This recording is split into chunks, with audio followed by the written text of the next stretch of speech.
ಪೂಜ್ಯರ ಈ ಒಂದು ಪವಿತ್ರವಾಗಿರುವಂತಹ ಕಾರ್ಯಕ್ರಮದಲ್ಲಿ ನೀವೆಲ್ಲ ಭಾಗವಹಿಸಬೇಕಾದಂತಹ ಸಂದರ್ಭ ಅಂತಕ್ಕಂಥದ್ದು ನಾನು ಭಾವಿಸಿದ್ದೇನೆ.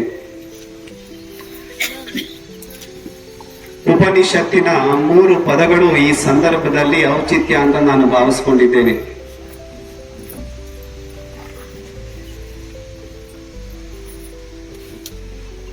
ಶ್ರೋತವ್ಯಂ, ಮಂತವ್ಯಂ, ನಿಧಿಧ್ಯಾಸಿತವ್ಯಂ ಅಂತ. ಇದು ದೊಡ್ಡಬಳ್ಳಾಪುರ ತಾಲೂಕು, ಬೆಂಗಳೂರು ಗ್ರಾಮಾಂತರ ಜಿಲ್ಲೆ, ದೊಡ್ಡ ಹೆಜ್ಜಾಜಿ ಗ್ರಾಮ. ಅನಾದಿ ಕಾಲದಿಂದ ಬಹಳ ಸಿದ್ಧಗಂಗಾ ಶ್ರೀ ಕ್ಷೇತ್ರಕ್ಕೂ ಮತ್ತು ಈ ಹಳ್ಳಿಗೂ ಅವಿನಾಭಾವ ಸಂಬಂಧ. ಶ್ರೀ ಕ್ಷೇತ್ರದಲ್ಲಿ ಅಧ್ಯಯನ ಮಾಡಿದಂತಹ ಸುಮಾರು 200-225 ಜನಕ್ಕೂ ಹೆಚ್ಚು ಜನರು ಶಿಕ್ಷಕರೇ ಇದ್ದಾರೆ. ಅದರಲ್ಲಿ ಕೆಲವರು ಅಭಿಯಂತರರಿದ್ದಾರೆ, ಮತ್ತು ಬೇರೆ ಬೇರೆ ಇಲಾಖೆಗಳಲ್ಲಿ ಸೇವೆ ಸಲ್ಲಿಸಿದಂತಹ ಮಹಾಶಯರಿದ್ದಾರೆ, ಮತ್ತು ವಿದ್ಯಾಭ್ಯಾಸ ಮಾಡಿದಂಥ ಅನೇಕ ಜನರು ತಮ್ಮ ಭವಿಷ್ಯದ ಬದುಕನ್ನು ಅಚ್ಚುಕಟ್ಟಾಗಿ ಕಟ್ಕೊಂಡಿದ್ದಾರೆ.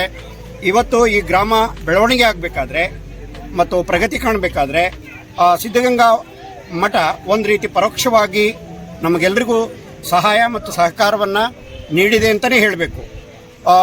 ಶ್ರೀಯುತ ಎಚ್.ಬಿ. ಗಂಗಾಧರಯ್ಯನವರು ನಮ್ಮ ಇದೇ ಗ್ರಾಮದಲ್ಲಿ ಜನಿಸಿದಂಥ ಒಬ್ಬ ಶಿಕ್ಷಕರು.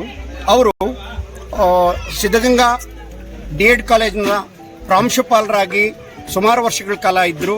ಮತ್ತು ಪರಮ ಪೂಜ್ಯರ ಏನು ಗ್ರಾಮೀಣ ಬಸವ ಜಯಂತಿ ಕಾರ್ಯಕ್ರಮದಲ್ಲಿ ಜನರ ಬದುಕು ಹಸನು ಮಾಡಬೇಕು ಅನ್ನೋ ಉದ್ದೇಶದಿಂದ ಏನವರು ಗ್ರಾಮೀಣ ಬಸವ ಜಯಂತಿ ಕಾರ್ಯಕ್ರಮದಲ್ಲಿ ಜಗಜ್ಯೋತಿ ಬಸವೇಶ್ವರರ ಒಂದು ನಾಟಕವನ್ನು ಪ್ರಾರಂಭ ಮಾಡಿದ್ರು.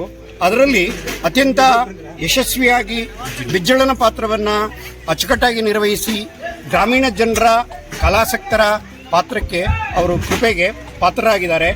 ಶ್ರೀಯುತರು ಶ್ರೀಮಠದಲ್ಲೇ ಸೇವೆ ಸಲ್ಲಿಸಿ ಅಲ್ಲೇ ಇದ್ದರು. ನಂತರ ಈ ಊರಿನ ನಿವೃತ್ತ ಶಿಕ್ಷಕರಾಗಿರ್ತಕ್ಕಂಥ ಸಿದ್ದಬರಪ್ಪನವರು ಅಪಾರವಾದ ಶ್ರೀಮಠದೊಳಗೆ ಸಂಪರ್ಕ ಹೊಂದಿದ್ರು. ಮತ್ತು ಎಚ್.ಬಿ. ನಂಜಪ್ಪನವರು, ಬಸವರಾಜರವರು, ಮತ್ತು ರಾಮಕೃಷ್ಣಯ್ಯನವರು ಮತ್ತು ಇನ್ನೂ ಅನೇಕ ಮುಖಂಡರು ಶ್ರೀಮಠದೊಡನೆ ಅವಿನಾಭಾವ ಸಂಬಂಧವನ್ನು ಹೊಂದಿದ್ರು. ಪರಮಪೂಜ್ಯರು ಆಗಾಗ್ಗೆ ಈಗಲ ಶಿವಕುಮಾರ ಸ್ವಾಮೀಜಿಯವರು ಮಾತ್ರ ಅಲ್ಲ, ಉದ್ದಾನ ಶಿವಯೋಗಿಗಳು ಸಹ ಈ ಊರಿಗೆ ವಿಜಯಂಗೈಸಿ ಈ ಊರಿನ ಮಕ್ಕಳು ಓದಬೇಕಾಗಿ ಅವರಿಗೆ ಪ್ರೇರಣೆ ಮತ್ತು ಸ್ಫೂರ್ತಿಯನ್ನು ತುಂಬಿದಂತಹ ಸುಮಾರು 60-70 ವರ್ಷಗಳ ಹಿಂದಿನ ಮಾತು.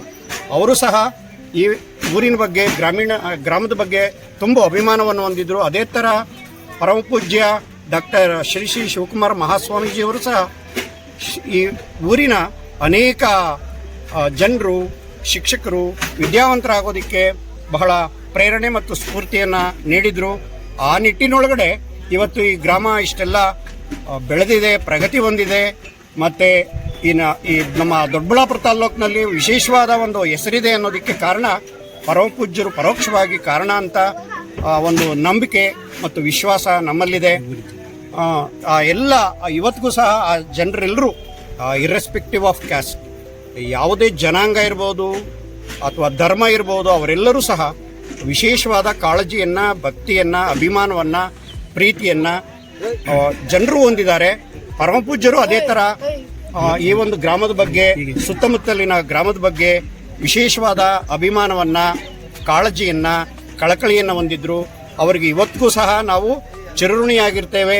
ನಮ್ಮ ಬದುಕು ಕಟ್ಕೊಳ್ಳೋದಕ್ಕೆ ಅವರು ಸಹಾಯ ಮಾಡಿದ್ದಾರೆ. ನಮ್ಮಂಥ ಜನರಿಗೆ ಪರಮಪೂಜ್ಯ ಈಗ ಅಧ್ಯಕ್ಷರಾಗಿರ್ತಕ್ಕಂಥ ಪರಮಪೂಜ್ಯ ಶ್ರೀ ಸಿದ್ಧಲಿಂಗ ಮಹಾಸ್ವಾಮೀಜಿಯವರು ಸಹ ಅದೇ ರೀತಿಯಾಗಿರ್ತಕ್ಕಂಥ ವಾತ್ಸಲ್ಯವನ್ನು, ಪ್ರೀತಿಯನ್ನು, ಕಾಳಜಿಯನ್ನು, ಕಳಕಳಿಯನ್ನು ಈ ಸುತ್ತಮುತ್ತಲಿನ ಗ್ರಾಮಗಳ ಬಗ್ಗೆ ವಿಶೇಷವಾಗಿ ಹೊಂದಿದ್ದಾರೆ.